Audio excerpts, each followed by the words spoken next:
Des visages plus fluides, des dialogues plus riches, des graphismes plus rapides à faire. L'IA, ça permet beaucoup de choses à l'industrie du jeu vidéo et surtout aux studios. Ça pose aussi des gros sujets sur le plan juridique. On va en parler avec deux spécialistes comme de Marigny, bonjour. Bonjour. Et Julie Groff-Charrier. Bonjour. Bonjour. Donc, Julie, vous êtes spécialiste en droit de la propriété intellectuelle, droit du numérique, et donc forcément, ça fait de vous une spécialiste du droit dans le jeu vidéo.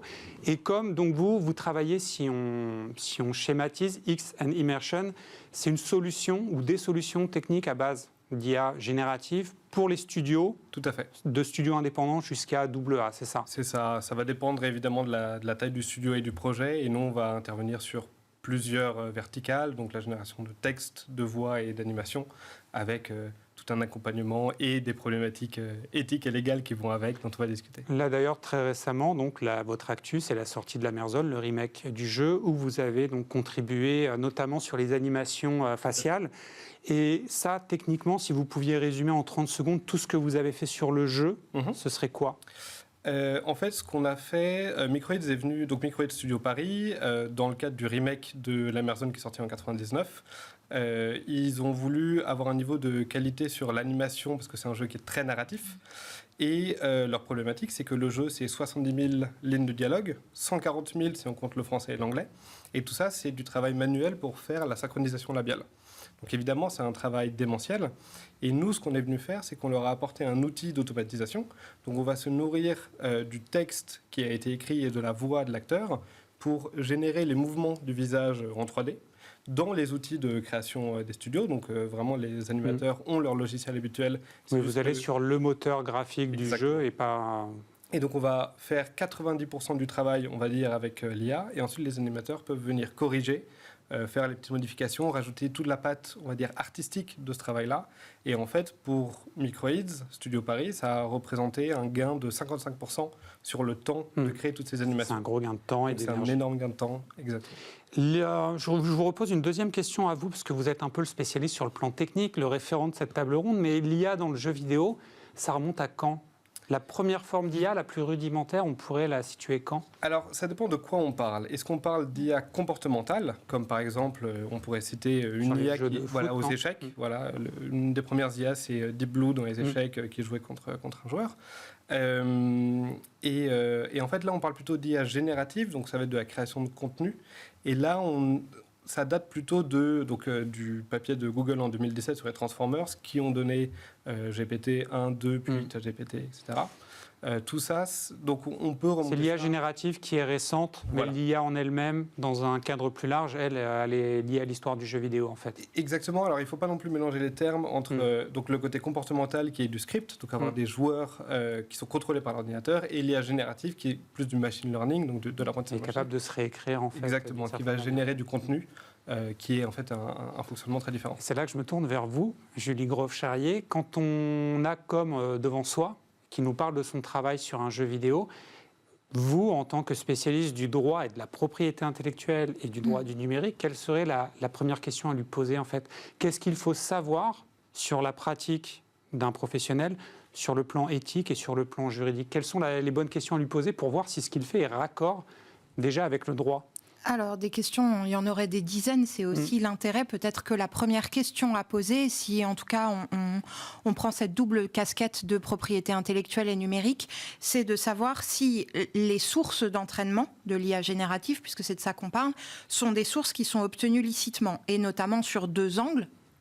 Parmi d'autres, mais c'est les principaux, les droits de propriété littéraire et artistique, donc du droit d'auteur et des droits voisins sur les contenus exploités, et au surplus, la question du droit de la personnalité, même s'il est très patrimonialisé aujourd'hui, sur la question de la voix qui était évoquée à l'instant sur la Lamerzone, évidemment, puisque c'est une réédition d'un ancien titre. C'est les deux grands axes qui sont les plus intéressants et les plus grands enjeux aussi, puisqu'aujourd'hui, on sait...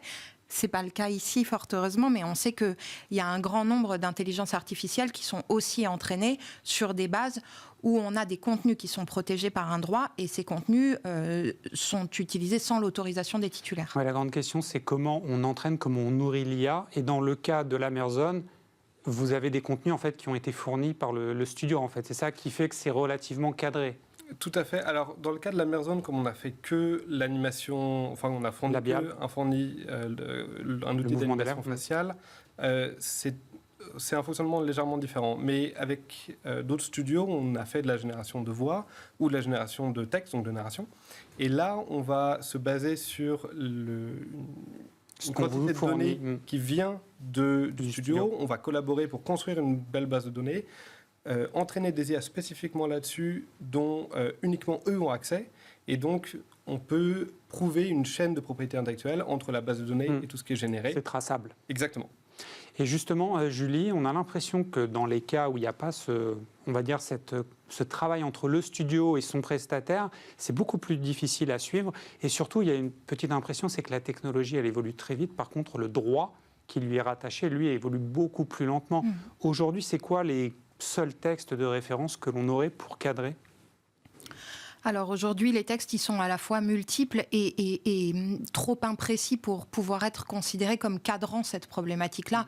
Évidemment, tout le monde pense au règlement intelligence artificielle qui est très récent et qui est sans doute le grand architecte des normes, mais ce n'est pas le seul. Et si je reprends cette logique de la propriété intellectuelle, on a notamment dans la directive de 2019 une exception première qui était l'exception de text and data mining, qui est le cas échéant utile évidemment pour les IA génératives, mais dont le périmètre ne devrait pas permettre, ou en tout cas des questions se posent aujourd'hui sur son applicabilité en ce qui concerne les IA génératives.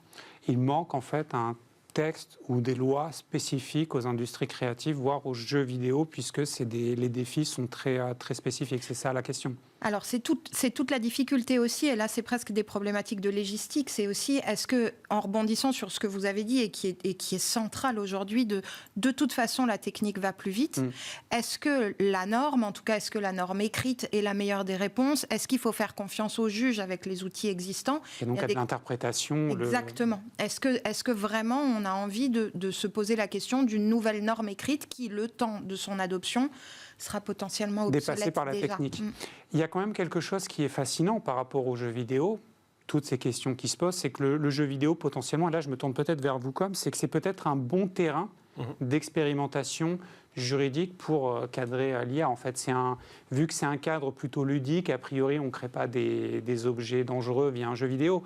On peut créer des contenus peut-être un peu déstabilisants, mais en tout cas, c'est peut-être un secteur où le législateur pourrait regarder ce qui se passe pour imaginer les bons textes. Absolument. Le jeu vidéo a le bon avantage de regrouper tout un tas d'aspects de savoir-faire, d'aspects artistiques, créatifs.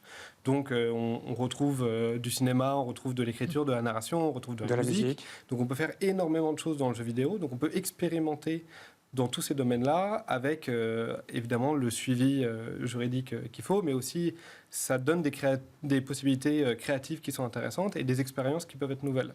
Et là, vous avez justement pointé du doigt le fait qu'il y a quand même des gens qui sont concernés, même si c'est du jeu vidéo, on pense aux auteurs. Quand l'IA en fait, peut produire des contenus, par exemple des dialogues, par exemple peut-être des musiques, j'imagine à terme, quelle place il va rester pour l'être humain auteur ? Est-ce qu'il y aura encore des auteurs sur les jeux vidéo ? Bien sûr, c'est toute la question. Alors, si on est optimiste, on répond que oui, et que de toute façon, c'est un cercle vertueux aussi, que l'IA a au moins autant besoin de l'humain que l'humain n'a aujourd'hui besoin de l'IA. Donc, il faut l'espérer. Ceci étant dit, on ne peut pas nier non plus une réalité factuelle qui est qu'elle a déjà commencé à avoir une incidence sur l'emploi. C'est identifié partout, c'est identifié en Europe, les États-Unis aussi. Enfin, les secteurs créatifs aujourd'hui interpellent sur ces problématiques-là. Et pour reprendre l'exemple du jeu vidéo, on a très récemment, là, dans Fortnite, ils ont intégré un personnage avec une intelligence conversationnelle qui a la voix de Dark Vador. La voix de Dark Vador en américain, c'est la voix de James Earl Jones, qui est décédé. Et en fait, les syndicats sont montés au créneau, notamment en disant là, sa voix est utilisée. On ne peut pas utiliser la voix d'un acteur. Voilà. Et c'est problématique sur plein de plans, notamment parce que cette IA-là, on parlait des risques tout à l'heure, cette IA-là a commencé à déraper un peu. Elle a tenu des propos à propos de la poitrine d'une de ses conquêtes potentielles à Dark Vador. Il y avait un prompt un peu raté. Oui, c'est ça. Un prompt un peu sexiste. C'est ça, voilà. Et en fait, ça met en lumière tout un tas de problèmes qui est c'est, dès que des entreprises, et en particulier on voit ça chez les entreprises nord-américaines ou chinoises aussi, on le voit beaucoup, c'est on va d'abord créer quelque chose pour se demander si on est capable de le faire, le publier, et ensuite on voir réfléchit au droit. Exactement. Alors que typiquement en Europe, il y a beaucoup d'entreprises qui font de l'intelligence artificielle générative, et on a beaucoup plus ce point de vue de OK, est-ce que c'est bien de le faire? On se bride avant de voir si c'est légal. Exactement. Et ensuite, on va le faire, mais on va le faire bien. Et c'est typiquement une des premières questions que nous on s'est posées il y a 4 ans quand on a créé Xen Immersion, c'est comment est-ce qu'on peut faire les choses correctement? Et on a été une des premières entreprises à déployer une charte éthique sur le clonage vocal pour pouvoir faire un accord tripartite entre un studio, un acteur ou une actrice et nous-mêmes, avant de faire le moindre clonage de voix.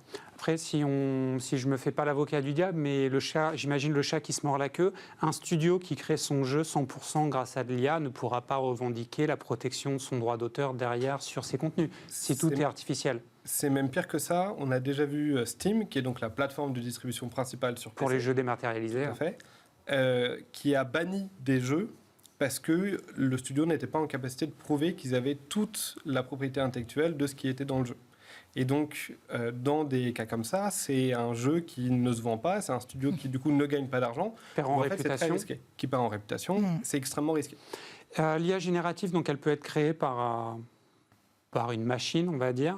Est-ce que c'est encore une œuvre si elle est créée à 100% par une machine? C'est une question que je vous pose à vous, Julie. Non, alors effectivement, dès lors que, quelle que soit l'œuvre, mais typiquement sur un jeu vidéo, alors ça peut être plusieurs ou la totalité des dimensions. On peut envisager que seul le scénario soit créé par l'IA, seule la musique, etc. Donc là, on aura des approches sectorielles. Si c'est la totalité, en fait, les créations générées par des machines, ce qu'on appelait à l'époque des machines, ce que maintenant on appelle de l'intelligence artificielle, mais en fait, il n'y a pas une différence énorme, il n'y a pas de protection. Il faut un humain et il faut un humain créateur. Alors cet humain, il peut être assisté par une machine ou par une intelligence artificielle, mais s'il y a une substitution qui s'opère et plus une assistance, alors là, la protection disparaît. Et c'est effectivement un enjeu d'importance, parce que ça veut dire que derrière, sur des réutilisations potentielles, parce que souvent, c'est ceux qui sont les moins vigilants au moment de la création avec des contenus illicites qui le seront le plus quand il s'agira de protéger leur propre création. Voilà, ça aura disparu.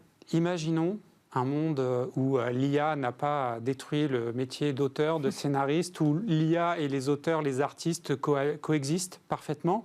Jusqu'où l'IA, sur un plan technique, peut-elle nous emmener? Est-ce qu'on peut imaginer, par exemple, sur des jeux, que le personnage non-joueur puisse avoir une ressource de dialogue, de réponse au personnage joueur qui soit infinie, puisqu'il est capable de créer, en fait, des dialogues? Tout à fait. Alors aujourd'hui, nous, on est déjà en capacité de déployer cette technologie-là, donc d'avoir des dialogues en temps réel et générés en temps réel avec des NPC, donc pour générer des quêtes, de la narration, des histoires, de l'émotion.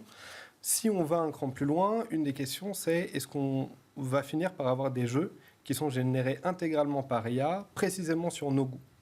Donc, ma réponse à ça, c'est que de une, c'est certain que l'IA ne va pas remplacer tous les créateurs, parce qu'en fait, un jeu, c'est beaucoup de travail, beaucoup d'amour et beaucoup de vision. Et aujourd'hui, l'IA n'est pas capable de remplacer. On pense à Clair Obscur, Expédition 33. Exactement. Je ne pense pas qu'une IA aurait pu le faire de cette manière-là. Tout à fait. Donc, il y a un dessin créatif qu'on ne peut pas remplacer aujourd'hui et qu'on ne va pas remplacer dans les décennies qui viennent. En revanche, je ne suis pas sûr non plus qu'on ait envie d'avoir un jeu intégralement généré par IA, puisque tout l'avantage du jeu vidéo, c'est qu'il est social. C'est de pouvoir dire, moi j'ai joué à tel jeu, il s'est passé telle chose, j'ai choisi telle branche de l'histoire, et toi, qu'est-ce que tu as fait avec, comment ça se passe? Et si on n'a que des jeux qui sont designés uniquement pour nous-mêmes, on perd tout l'aspect social du jeu vidéo. De découverte d'autres points de vue. Et de partage. Quand on regarde un film, on veut en parler à ses amis, on veut en parler à ses proches. Quand on lit un bouquin, on veut le recommander. Le jeu vidéo, c'est pareil. Et donc ça, je pense que ça ne va jamais disparaître. Julie, peut-être un mot de la fin pour rebondir sur ce qu'a dit Com, ou est-ce que, peut-être la bonne question, c'est un jeu vidéo 100% IA, est-ce que vous auriez envie d'y jouer? Non. De manière certaine, pas du tout. Et puis moi, j'ai une vraie crainte là-dessus, et notamment, on n'en parle pas, mais c'est aussi une problématique par rapport aux plus jeunes des publics. En fait, c'est ce que disait Com au départ, l'IA historique du jeu vidéo, elle a toujours été là, mais c'était une IA qui, par définition, reposait sur le contrôle, la prévisibilité, le contrôle. Parce qu'elle était déjà écrite. Voilà, le niveau de difficulté en amont. L'IA générative, ici, par essence, c'est la perte de contrôle dans l'instantanéité. Et tous les dérapages qu'on voit avec les IA génératives aujourd'hui, on a des réactions a posteriori, mais sur le moment, ça se produit. Donc, je crois qu'il y a aussi des risques à identifier aussi. C'est une chance il ne faut pas la voir non plus de manière complètement négative, mais c'est une chance à laisser dans son précaré. Toutes les mains. Ouais. Merci beaucoup, Julie. Donc, Groff-Charrier, donc maître de conférence Université Paris-Saclay, spécialité droit de la propriété intellectuelle, droit du numérique, donc la spécialiste du droit du jeu vidéo en puissance. Comme de Marigny, merci beaucoup. Donc, prochain jeu sur lequel vous travaillez avec X and Immersion, c'est quoi ? Bonne question. On a commencé une collaboration très récemment sur la nouvelle technologie que j'évoquais récemment avec un studio qui s'appelle Game Atelier, qui pour le moment rien n'est annoncé, mais le jeu sera très intéressant. Et sinon, en termes d'actualité, moi j'essaye de pousser l'utilisation de l'intelligence artificielle éthique au sein du SNJV. Donc je suis candidat cette année au conseil d'administration. Merci à tous les deux. Ce premier débat sur l'IA sera probablement pas le dernier sur ce plateau parce qu'il y a beaucoup de choses à dire. On continue à parler innovation dans PlaySmart. On va s'intéresser à la programmation gaming e-sport de Vivatech 2025 avec Alexis Mullard, le Head of Innovation et Experience chez Viva Technologies.